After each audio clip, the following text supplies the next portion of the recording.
Welcome back to Birds with Words. I'm Sean Fitzgerald. I write under SS Fitzgerald, and I am the author of Sinner's Pass and A Fold to Extinction.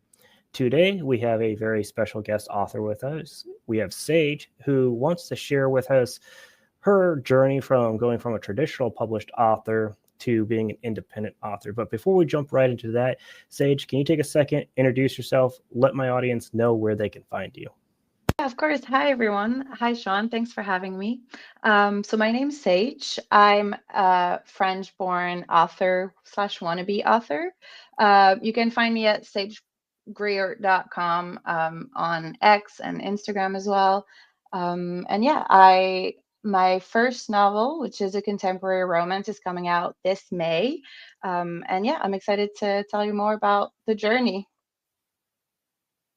Perfect. And of course, as always, I will include Sage's information at the bottom of the video. So if at any time you want to go out there and find her, please do. So Sage, a lot of authors, I think, have had a similar journey where they find themselves frustrated by the traditional publishing route. And I understand it's not for everybody, and sometimes indie publishing is not for everybody. But I think that you have a little bit of a more unique insight because not only did you have to go through what you wanted to do as a writer, but you're also not, as you've mentioned earlier, a native English speaker. So you have that European set experience that I don't have any experience to, and none of my speakers so far have had the opportunity to. So can you take us through first, where did it start for you with the traditional side, and how did you find yourself coming to the indie side? Sure thing. So, of course, I think just like everybody else who always had just this desire to write and this passion for writing, I think we all have the same big dream, the same, success story. You're going to send in your manuscript and someone's going to see it, and it's just going to be all the way up from there. You're going to get Big Five publishing, and then, well, then you get to know a little bit about the world. Firstly, you try to write a book, which is never as easy as it sounded when you were thinking about it.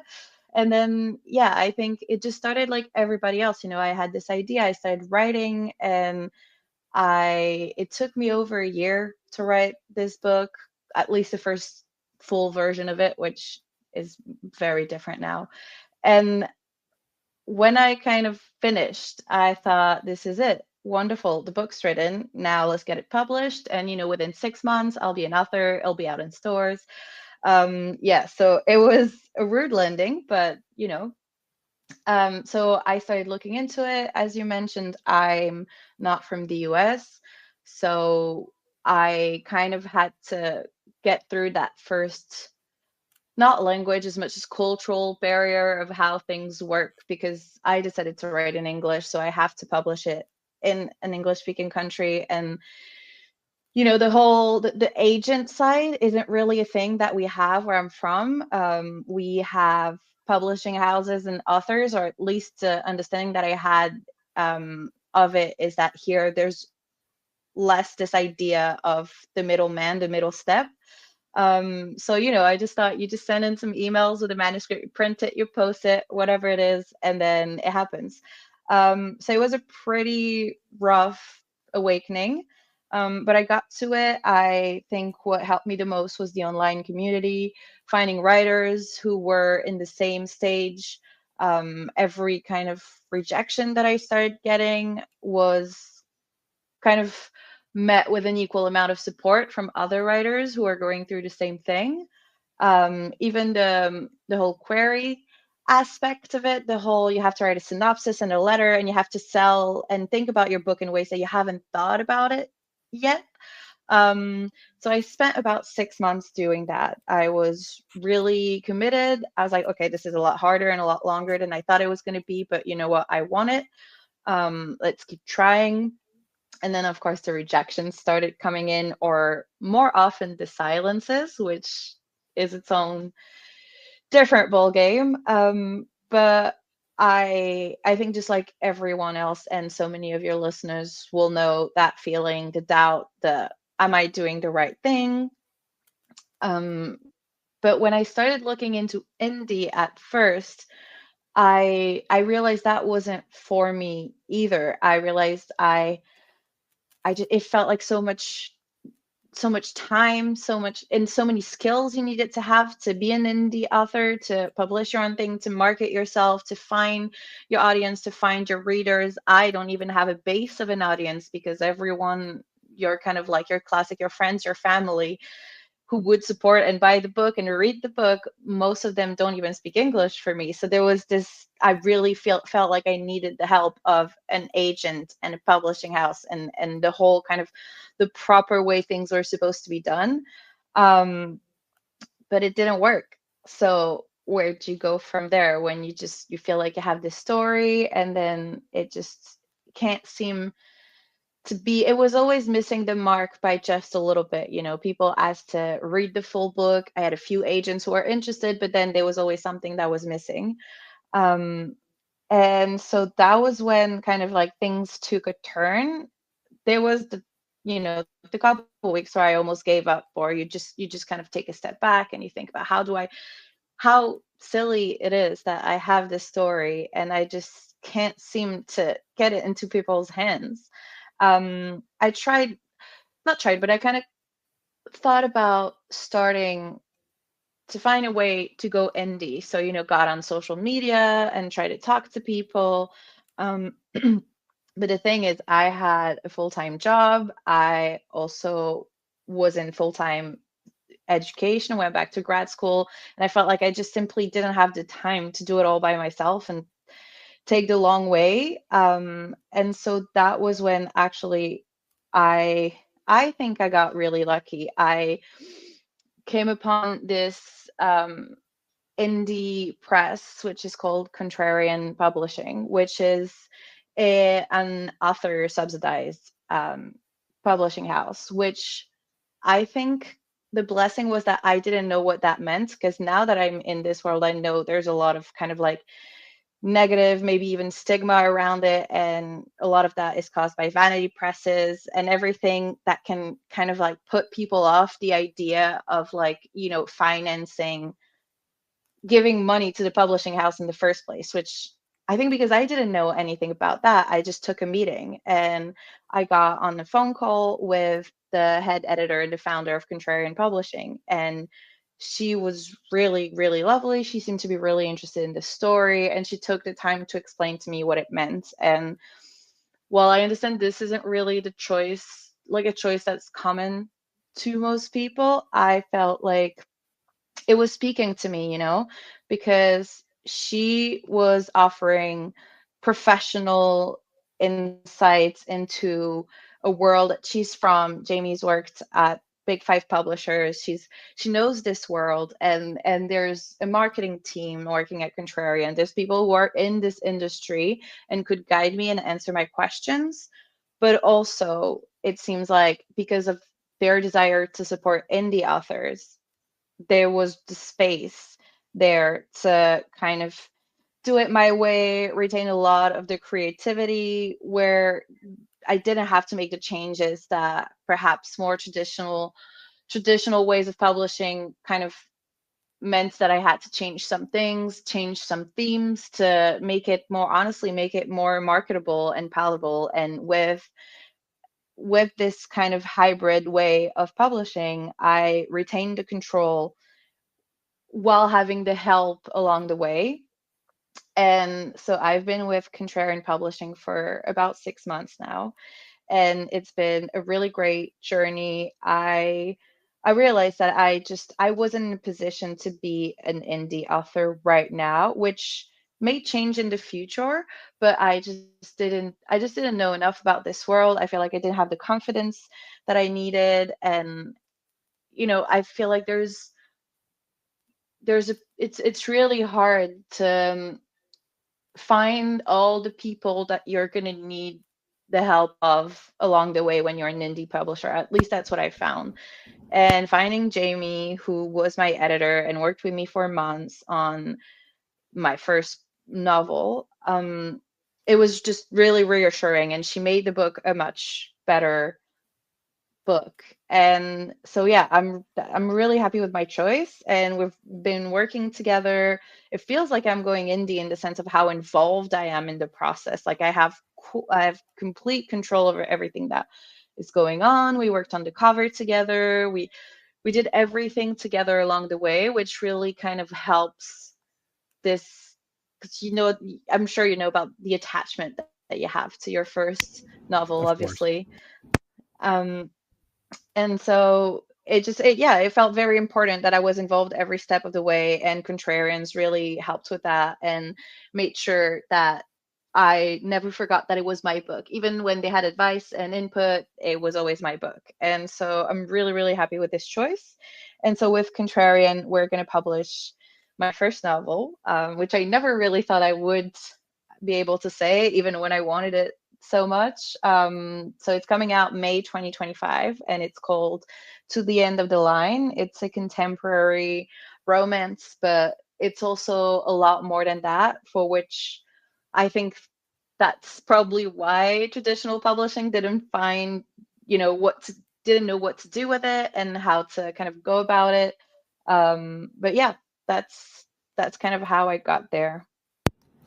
Sage, thank you so much for sharing with us. I'm going to back up just a little bit, try and give everybody a good picture of exactly what it went through. So, when you're still on the traditional side, and for anybody who's not familiar out there, traditional, there's what they call the big five large publishing houses. And on the American side, you have to get like an agent, which is like a representative for you. So, a lot of authors, they spend a large portion of their time reaching out to these agents, which I know that you said that from the European side, not a very common strategy, just speaking from the American side so everybody understands the struggle that you went through.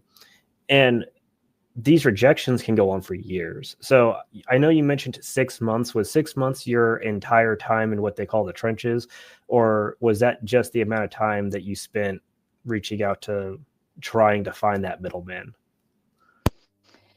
Yeah, so it really is the trenches, actually, as you call them. I think also my mistake, because I didn't know how it worked, was that I didn't even think about any of that until I was happy with the manuscript. I was like, this is a book and it's done. And I'm realizing now that people kind of start kind of reaching out or talking about their books, their ideas at very early stages. Because as you said, it can take years and years. And I think because I didn't know that, there was no way. It was such a surprise that for me it was unimaginable that it could take years. So I think 6 months is kind of the amount of time I spent between that. Yeah, I'm done writing. Now let's find someone to publish it. And the first moment where I was like, maybe this isn't going to work. Maybe this isn't for me. And the crazy thing is, now that I know how this works, 6 months isn't even that much.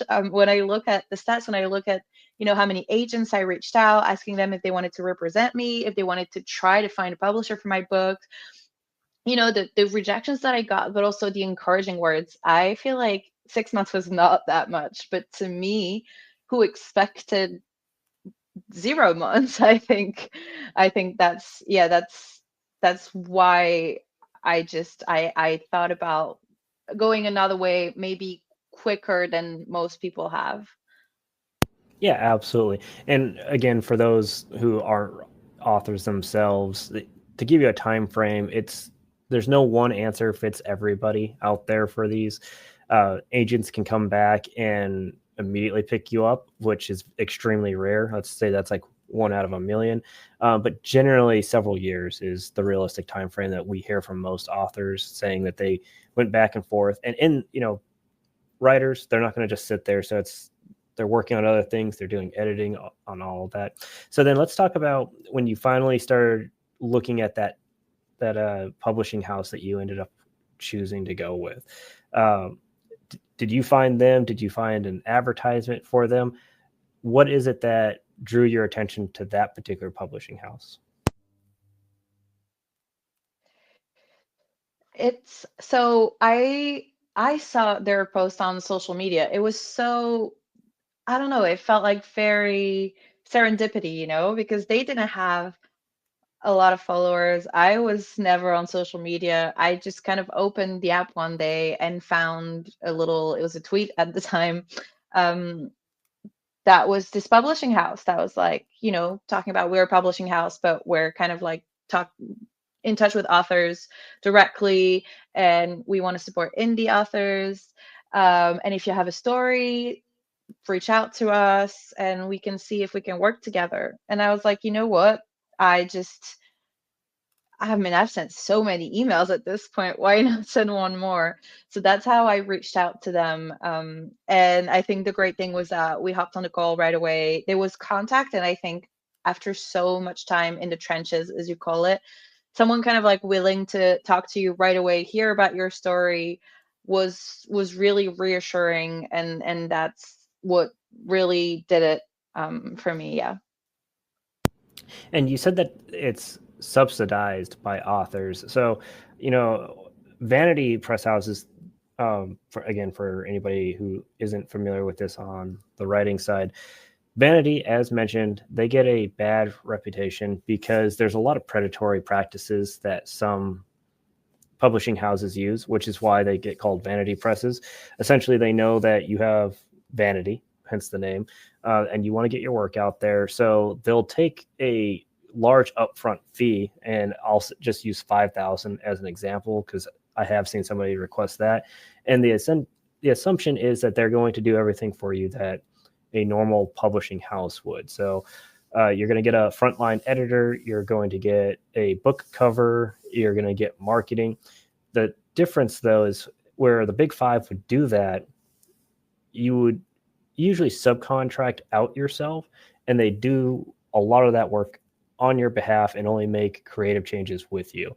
A vanity press, they claim to do these things, say that you still have access to everything, but essentially they're just going through the self-publishing route, and they might have a printing press. Now, that's not to say that there's not publishing houses out there that are small ones that are doing legitimate business. So I have to ask, did they charge you up front, and was there a contract that you signed in for your first novel?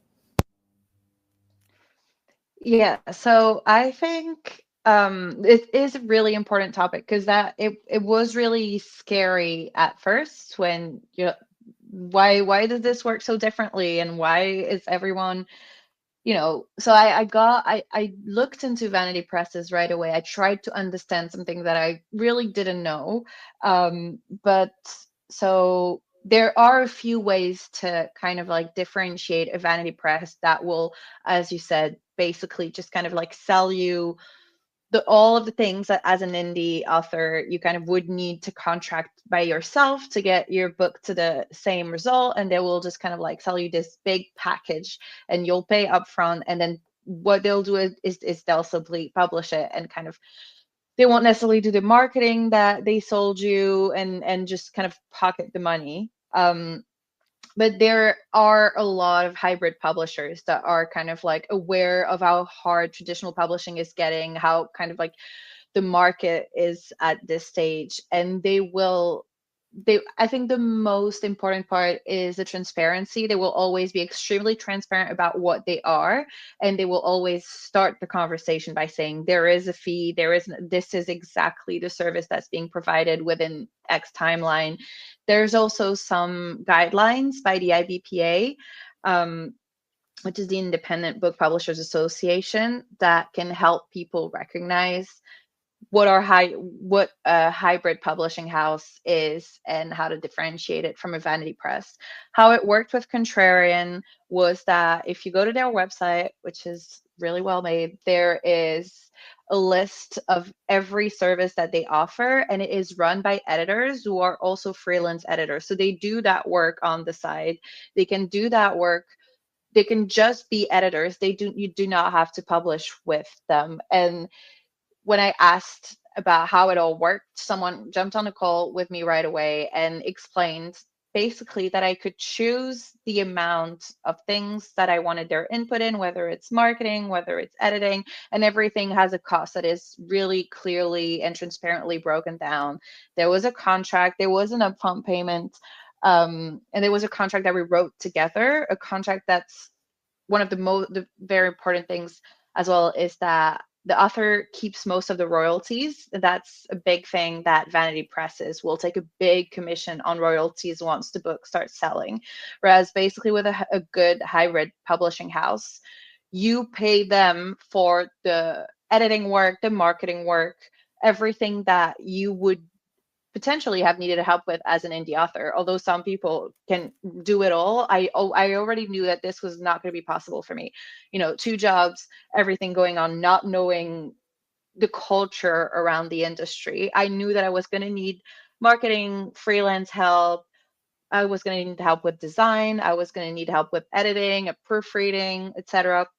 So basically, these people, you can just kind of buy that service, or you can kind of go all the way and publish with them. And then, yeah, there was a contract, which is the most important thing, is something that, you know, you need as an author, read and reread, get help on, get second opinions. And yeah, so that's how it worked for us.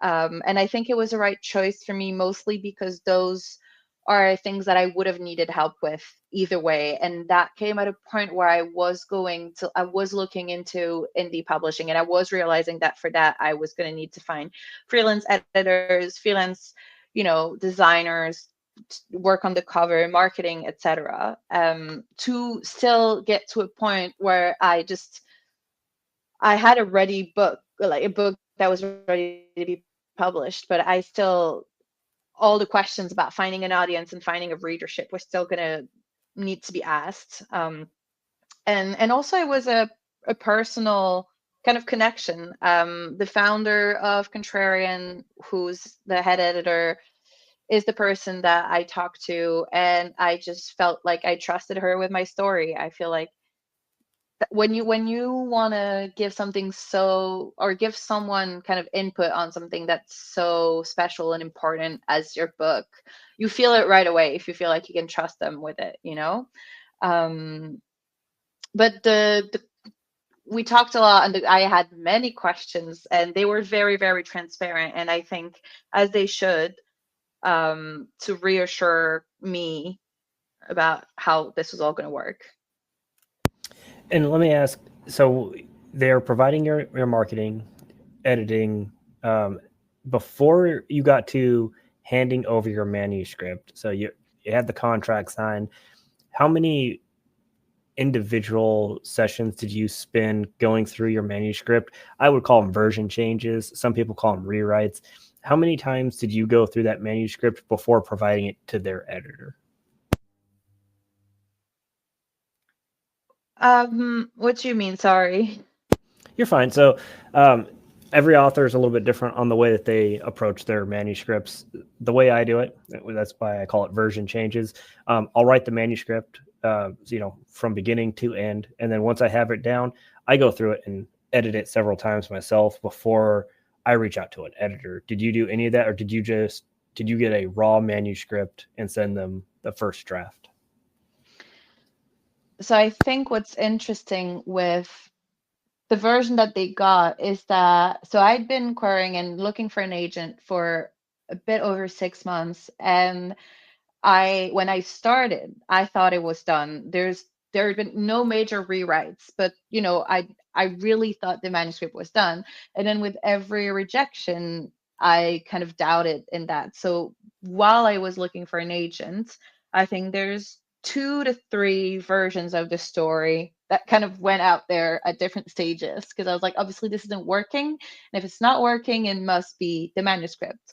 So by the time I got in touch with Contrarian, it was the second, third version of the manuscript that they got. And yeah, I feel like I didn't even want to change it every time I did. I feel like I was just letting the rejection get to me and almost sort of telling the story a different way to see if maybe it would work better. Which is why when I found them, and when finally they got to see the manuscript, and they were happy with, I mean, we actually went through and ended up changing quite a few things together afterwards, because their advice was really sound. But yeah, by the time they got it, it was something I thought I could have been publishing, 6 months prior. Understood. And Centurion, when they came back and worked with you, so you kind of already alluded to it. You said that they worked with you and gave you some sound advice. How many sessions of editing did you go back and forth, or was it just one really long session? So that's something you can choose with them. Once again, everything is super transparent. So every step of the way, they asked me what I wanted. And at first, I asked for just 2 sessions. And then I feel like I was getting such good feedback, and we were getting just some really good work done, and the story was just getting better. So I asked for another round. So yeah, I asked to keep going a little bit more than I initially kind of like I was the one who agreed or slash asked. So yeah, there ended up being a couple, 2, 3 rounds, I guess, of serious editing. And that's perfectly fine. Uh, so then you got the manuscript edited. There, it's set to come out now later this year. Do you already have the box art and everything for the cover? Yes, we've got the cover, which we've revealed. We've got a few things. We're still working on some more things, obviously. But yeah, no, I've got the cover, which is a very big emotional moment. No, they did a wonderful job. We with Contrarian's help, we hired some models, and there was, we've got a lot of wonderful pictures from that session that we're kind of thinking of involving around the book marketing in some way. And yeah, we've got the cover, we've got a bunch of things together. It's really coming together. And this is to end on the line. Is that correct? To the end of the line. Forgive me. To the end No of the line. worries. So Yeah. I'll obviously put that in there as well, so everybody can see the cover art by your permission, of course, and then a Yes. link to where they can find you and your information. So, do you think that with the way your journey went, that you are ever going to go back and try traditional publishing again now that you know what it's going to entail? That's a very complicated question. I feel like it might be easier the second time around, but also I really have found a level of support in the indie community and in people who are trying to support, endeavors by authors who are new, by first time authors, that I feel like in a weird sense, like kind of owe it to that space and the writing community on there and the way that indie authors do things to kind of like stick around, if that makes sense. Um, but I guess the big dream, it's hard to get rid of, the big, big five, big publishing house, publishing your book, having all that kind of money into the marketing of it. It's hard to get rid of that idea, but I really do feel like I found a great space among indie authors. That's great to hear. And for anybody out there who's considering, getting into writing, as long as you're able to take criticism, it's a great way to spend your creative powers. And for those, including yourself, Sage, you can always go into traditional publishing and still be an indie author. There's a couple out there that do that. They've either started as indies, went out there, became traditional published authors, and then still do indie novels on the side, or vice versa. There's been several that have decided that they just wanted to try and do it themselves. And I don't see anything wrong one way or another. So as long as you're happy and you're comfortable with where you are, that's all we really want from our writers out there. So the next question is kind of more of a hypothetical. If somebody came to you and said, "Hey, I have this great manuscript I'm writing," what would you direct them to do first? Would you tell them to try the traditional route just to gain that experience, or do you think that you'd encourage them to try and go indie immediately? I think it depends on the person in a lot of ways because I, unless the manuscript is just simply phenomenal.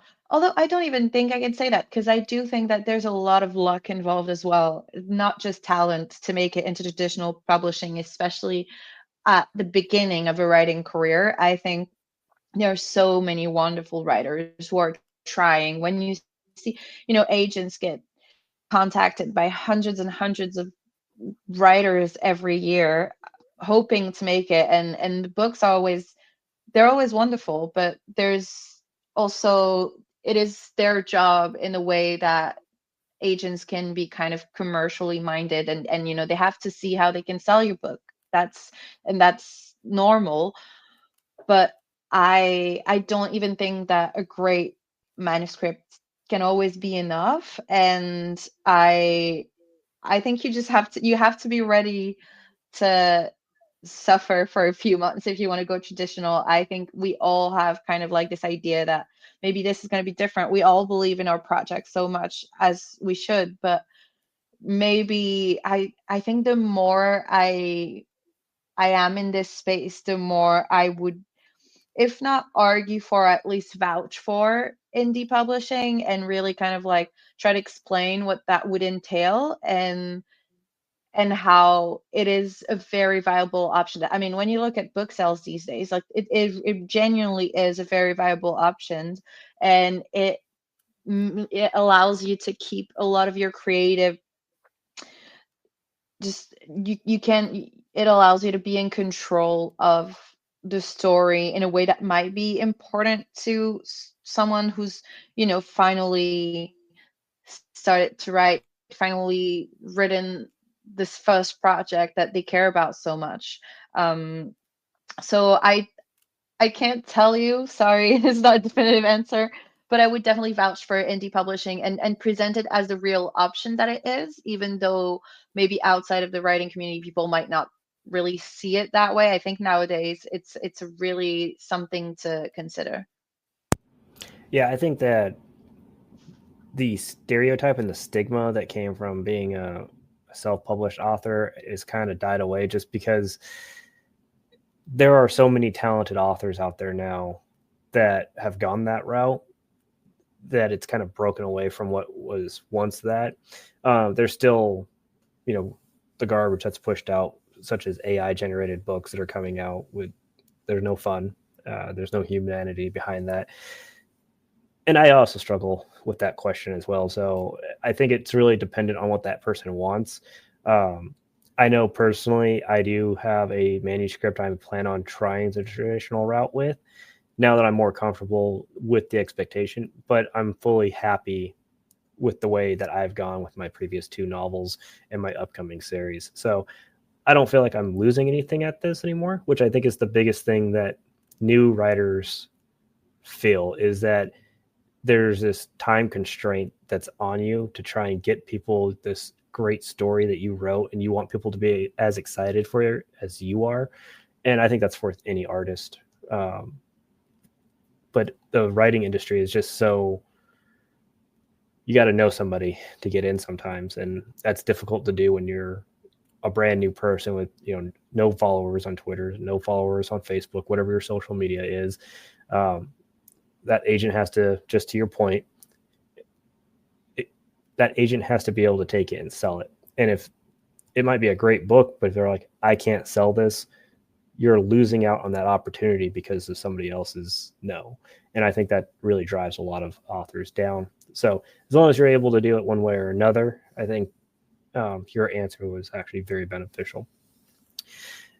When it came to drafting your novel, though, before you even approached Centurion, how long did it take for you to get to that finished point? Like, did you write it across an entire year, or did it take you multiple years to write? So it took me about a year, maybe a bit more, but in kind of like bursts and fits. I mean, with real life kind of getting in the way. But I'm a planner. There'll be the chapter, and there'll be the outline, and outline to everything. And so I thought I was. And then when I started writing, I realized that there's a big part of the story, the characters, that just kind of doesn't end up doing what you thought they would do on when you were outlining the story. And so I kind of struggled with that the most, I think. I liked the theory, I liked the outline, and then I would just kind of get sidetracked and I just couldn't choose.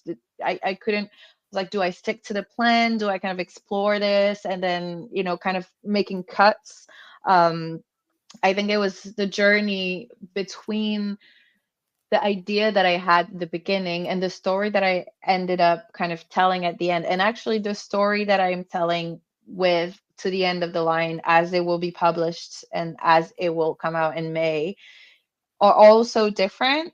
I mean, they're so fundamentally the same, but it's like all the details around it have changed so much. All as a way to kind of get the message across and tell the story better. Um, but yeah, it was a little bit of a struggle. So I had some periods of time where I had to kind of like take a step back and kind of recenter, refocus, think about, was I so attached to this story as I first imagined it, the exact characters, the settings, everything, or kind of did I care about the message and the kind of the very central themes more, in which way it evolving was okay, if that makes sense. Yeah, absolutely. And since we've talked around your journey so much, why don't you tell us what your novel is going to be about, and do you plan on coming back to the story, or is it completely isolated within a single book?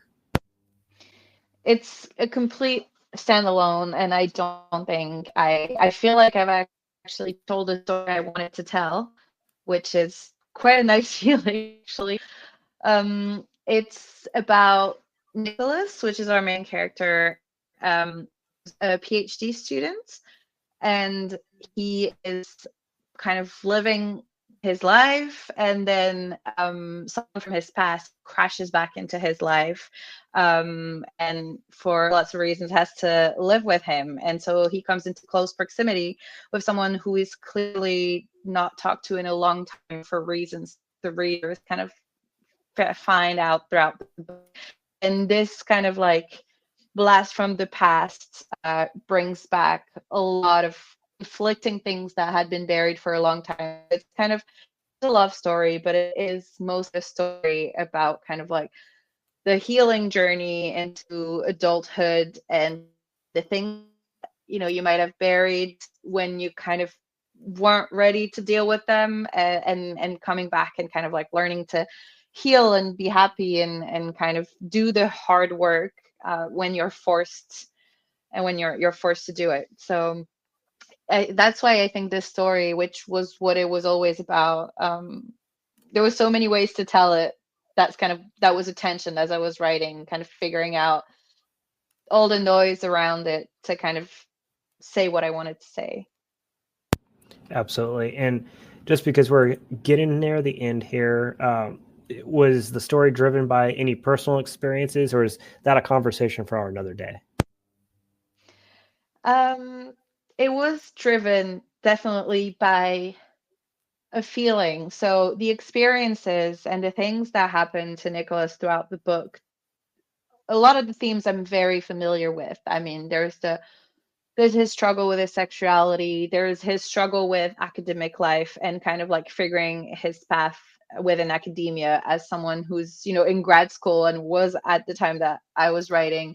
Those are all themes that are very familiar, but I think the driving force throughout the book is Nicholas's relationship with his brother, because everything kind of like centers around that relationship. Even though it's a love story, it's also a story about two brothers, and the intensity of those feelings and their relationship was definitely driven by my own love and relationship with my own siblings. And interestingly enough, I think that's definitely and I think you can sense that when you read the book. It is about siblinghood and brotherhood. And I think that's where my own personal experience came in the most.